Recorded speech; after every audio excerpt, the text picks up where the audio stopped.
Meus amigos, não é mole não, hein? Série A 2026 já vai começar em janeiro, irmão. Eu fui até dar uma pesquisada qual foi a última vez que o Campeonato Brasileiro da Série A iniciou em janeiro. Foi na edição de 1992. Ou seja, depois de 34 anos, a Série A se inicia em janeiro, na última semana de janeiro, por volta ali do dia 28 e 29 de janeiro. Normalmente, como é que funciona, né? Desde que eu me entendo por gente. A Série A começa depois dos estaduais, no finalzinho de março para o início de abril. E normalmente a Série A começa em atraso em relação à Série B. Começa 2 semanas depois ou uma semana depois que já se iniciou o Campeonato Brasileiro da Série B. Esse ano é o oposto. A Série A começa em janeiro e a Série B deve começar da metade para o final de março, 2 meses depois, basicamente, que se inicia a Série A, tá? Bom, e aí é o seguinte, primeiro essa mudança aí radical no calendário, vai ser uma Série A mais splitada, né, mais dividida, você vai ter uma sequência ali em média de 2 a 3 jogos por mês, para você ser distribuídos ali ao longo de 12 meses, né, de janeiro a dezembro, que serão realizados os jogos da Série A. Daqui a pouco a gente chega lá, que eu vou passar primeiro a análise profunda da tabela do Bahia. Depois a gente vai fazendo a sequência de séries aqui, tá? Voltado para os jogos do Vitória, para a galera que briga para não cair. A gente pode até fazer uma live completa analisando todas as tabelas de quase todos os times da Série A, tá? Bom, mas antes disso, vamos para outra mudança, que são as vagas para fase de grupos da Libertadores e para a fase de pré-Libertadores também. A questão do G4 continua. O campeão, o segundo, o terceiro e o quarto colocados garantem vagas na fase de grupos da Libertadores de 2026 para 2027, tá? Isso vai a partir do próximo ano, da próxima Série A. Beleza, até aí nenhuma grande mudança radical. Esse ano a gente teve o G5, né? Porque o Flamengo foi campeão da Libertadores e o G4 acabou se tornando G5. Mas beleza, vamos esquecer isso de o campeão abre mais uma vaga. Primeiro vamos esquecer isso, daqui a pouco a gente chega lá. E aí é o seguinte, antes tinha o G6, né? O quinto e o sexto colocados garantiriam vagas na pré-Libertadores, que são fases preliminares para depois chegar na fase de grupos. Beleza, até aí tudo certo. Nessa próxima Série A não vai funcionar dessa forma. Até o quinto colocado garante vaga sim na fase de pré-Libertadores. No caso, apenas o quinto colocado iria para a fase de pré. Por que o sexto colocado sumiu? Não existe mais G6. Porque o vice-campeão da Copa do Brasil garante vaga na pré-Libertadores. Então, essa vaga meio que foi tirada da Série A e colocada para o vice-campeão da Copa do Brasil, aumentando ainda mais a importância da competição, porque é um campeonato mais de tiro curto, é um campeonato com a premiação altíssima e que tu pode ser campeão. Muita gente salva a temporada por ganhar a Copa do Brasil. Se o Corinthians ganhar a Copa do Brasil, vai terminar sendo uma ótima temporada para o Corinthians. Se o Vasco ganhar a Copa do Brasil, idem. Vai terminar sendo uma ótima temporada para o Vasco. Mesmo que na Série A ele foi um fiasco, né? Somou apenas 45 pontos, foi o 14º colocado, a 2 pontos do Ceará. Para a grandeza do Vasco, não foi uma boa Série A. Assim como para o Corinthians, né? Para a grandeza do Corinthians, não foi um bom Campeonato Brasileiro da Série A. E, hipoteticamente, vamos supor que a gente estivesse em 2026. Em dezembro de 26, Corinthians estaria, ou Corinthians ou Vasco, né, dependendo do campeão ou do vice, o campeão estaria na fase de grupos da Libertadores, como sempre foi assim, e o vice-campeão iria para a pré-Libertadores. Ou seja, tu pode pegar a pré-Libertadores de duas formas agora. Ou via Série A, se tu terminar na quinta colocação, ou via vice-campeão da Copa do Brasil. Para a fase de grupos, todo mundo já sabe, é tu ficar no G4 da Série A, ou de fato sendo campeão da Copa do Brasil, tá? Bom, e aí é o seguinte, algumas leituras aqui para trazer. O campeão da Libertadores esse ano foi o Flamengo. Vamos supor que a gente estivesse no ano de 2026, tá, gente? Só para colocar esse cenário. O G4 viraria G5, tudo certo. O Fluminense herdaria a vaga ali porque o Flamengo foi campeão da Libertadores. Só que o G5 viraria G6 e só, não existiria G7. Ou seja, para o Bahia, por exemplo, o Bahia não iria figurar na pré-Libertadores da próxima temporada. O Bahia iria disputar a Sul-Americana. E o G12 continua, né? Que pode ser estendido para um G13, G14, a depender do campeão da Copa do Brasil, a depender do campeão da Libertadores, do campeão da Sul-Americana e ver também a classificação de cada time na Série A. Porque a gente sabe, se o campeão da da Libertadores estiver no G4, abre mais uma vaga. Se o campeão da Copa do Brasil estiver no G4, abre mais uma vaga. E assim vai, tá? Mas, no primeiro momento, são 4 vagas para a fase de grupos da Libertadores, os 4 primeiros colocados, e uma vaga que seria para o 5º colocado apenas para a fase de pré-Libertadores. E aí, mais uma vez, o Bahia estaria fora. Eu acho mais justo, tá, gente? Porque eu acho que o vice-campeão da Copa do Brasil, ele tem muito mais mérito e ele merece muito mais estar numa pré-Libertadores do que o 7º colocado da Série A. Ou do que o 8º colocado da Série A, por exemplo. A gente poderia ter um G8 nessa temporada, pô. Se o Cruzeiro fosse campeão da Copa do Brasil, chegasse na final e fosse campeão, iria abrir G8. Pô, vamos supor que o Cruzeiro e o Vasco chegassem na final da Copa do Brasil e o Cruzeiro fosse campeão. Pra mim, o Vasco tem mais méritos, mereceu mais estar na pré-Libertadores do que o São Paulo, que fez uma temporada ridícula. Todo torcedor do São Paulo afirma isso. Inclusive o São Paulo, pela pontuação na matemática, tá, nos números, ele está mais próximo da zona do rebaixamento do que do G7, do Bahia, que é o 7º colocado. Tá todo mundo aqui muito igual, né? Todo mundo fez uma Série A bem ruim, de acordo com a expectativa, a grandeza, investimento e tudo mais. O São Paulo está aqui a 9 pontos do Bahia e tá a 8 pontos do Ceará, pô.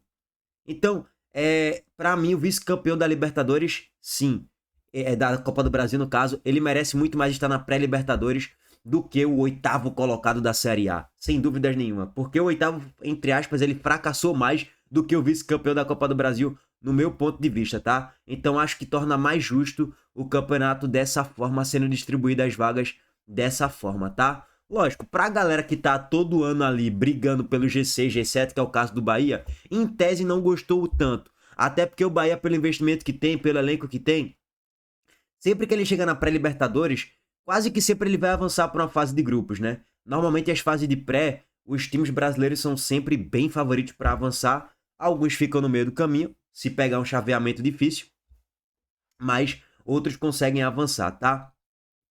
Enfim. Essa é a grande mudança no regulamento aí da Série A. Dito isso, só para complementar mais uma informação. Não tem aquelas negociações do seu jogador que, pô, já completou 6 jogos. Se completar o 7º, ele não pode ser negociado para outro time da mesma divisão, né? Por exemplo, sei lá, David Duarte completou 6 jogos. Se ele completar o 7º, ele fica proibido de ser negociado com qualquer outro time de Série A. Esse era o regulamento até a última temporada. A partir de 2026 o regulamento muda. Agora é o dobro de partidas que ele pode jogar. David Duarte, como exemplo aqui, pode jogar 12 jogos. Se ele bater o 13º, aí ele não pode ser negociado para nenhum outro clube da Série A. Mas até ele completar 12 jogos, ele pode ser negociado por, sei lá, por um Mirassol da vida, por um São Paulo da vida, pode ter essa negociação. Então, o limite basicamente dobrou, tá? Com essa nova regra da CBF para a Série A de 2026. É isso basicamente, tá, gente? O regulamento aí da Série A da próxima temporada. Agora, vamos começar com a série aí de análise de tabela de cada um dos clubes da Série A. Vou começar com o Bahia, que vai ficar mais voltado para esse vídeo, tá? Depois a gente faz do Vitória e dos outros clubes também. Lógico, os rebaixados vão continuar sendo 4, aí é meio óbvio para todo mundo. Tá existindo discussões ali, vai existir aí nos próximos meses para ver se isso vai ser modificado aí para as outras temporadas. Se é que vai mudar, né? Para 2027, 2028, 2029, o Internacional, o Bragantino, queria que reduzisse o número de rebaixados, porque o percentual é muito grande. Pô, como é que pode 4 times rebaixados no campeonato de 20 equipes? Isso é um absurdo. Meus amigos, por que será, hein? Tá com medo de ser rebaixado, é? Sendo bem sincero, gente, pra mim tem que continuar com 4 rebaixados. Deixa o campeonato mais emocionante, mais instável e ainda mais maluco. E bom como entretenimento mesmo. Você pode até falar, eu acho que tem que mudar a forma como o time ele é rebaixado. Sei lá, faz uns playoffs aí. Não sei, irmão. Mas pra mim tem que continuar sendo 4 rebaixados e 4 times subindo da Série B pra Série A. E aí, um recado rápido pro esporte. É bom subir esse ano, porque vai que em 2027 mude o número de rebaixados. Porque se diminuir o número de rebaixados, diminui o número de times que vão conseguir o acesso, né? Enfim, isso é um debate para depois. Mas é apenas uma possibilidade. Não significa que isso vai acontecer não, tá, gente? Dito isso, calendário do Bahia. Antes disso, Montenegro Carlos de treinação aqui a todo vapor. Tempo, qualidade e segurança fazem toda a diferença na estrada do sucesso. E a Montenegro Cargas é especialista em entregas rápidas, seguras e com excelência de ponta a ponta. Do ponto de partida ao destino final, sua carga estará em boas mãos. Por quê? Tempo é compromisso com a Montenegro Cargas, qualidade é padrão FIFA e segurança é prioridade. A Montenegro Cargas faz o transporte de cargas expressas, fracionadas, faz também o transporte de produtos químicos em todo o Brasil. Entre no site www.montenegrocargas.com.br, faça seu orçamento e depois vem aqui me agradecer. Essa é a Montenegro Cargas, transportando compromisso. Para quem não conhece, é carga, viu, pai? Vambora, rapaziada. É o seguinte, calendário do Bahia. Começa em janeiro, né? No dia 28 e 29, pegando o Corinthians fora de casa. Depois, fevereiro, são 3 jogos pro Bahia. Fluminense em casa, Vasco fora, Chapecoense em casa. Aí você já começa a fazer os seus cálculos mentais, né? Pro Bahia, a análise de tabela, ela não fica muito voltada aos 45 pontos, porque pelo elenco que o Bahia tem, a gente nunca fica com essa paranoia dos 45 pontos. Mas, essa temporada, o Bahia vai se dividir entre Série A, Campeonato Baiano, Libertadores e Copa do Brasil. São 4 competições. Deve colocar a base, o sub-20 no Campeonato Baiano, né? Como vem fazendo isso e como fez isso essa última temporada de 2025. E focar mais no Campeonato Brasileiro e na Libertadores durante todo o ano. E a Copa do Brasil fica como um bônus ali, né? Ou, enfim, pode ser um outro grande foco do Bahia na temporada. Mas é bom ter cuidado.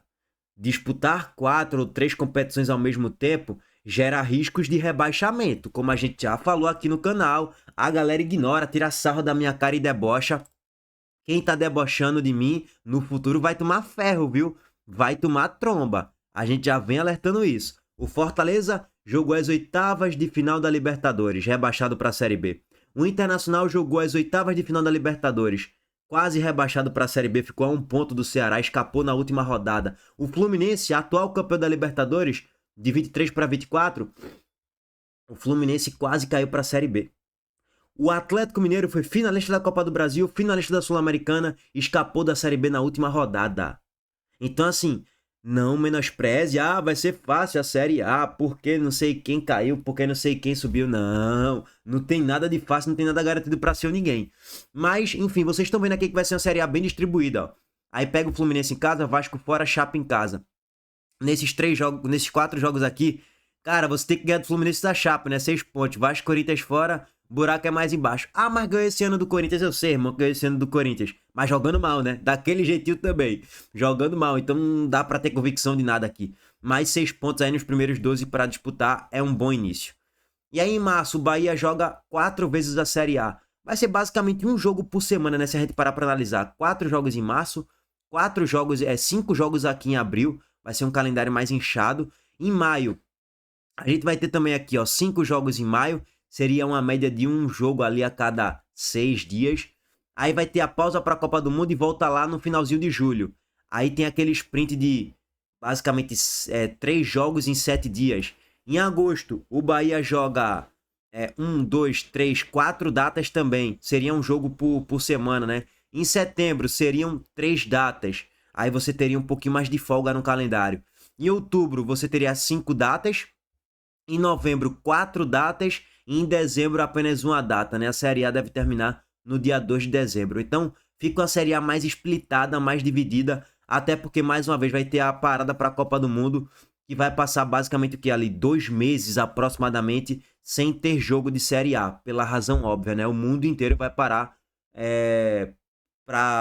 não só para assistir a Copa do Mundo, mas os jogadores vão ter que ser cedidos para suas respectivas seleções das principais ligas do mundo. Então é natural que a Copa do Mundo com mais seleções, com mais times, naturalmente aumente mais o calendário da Copa do Mundo.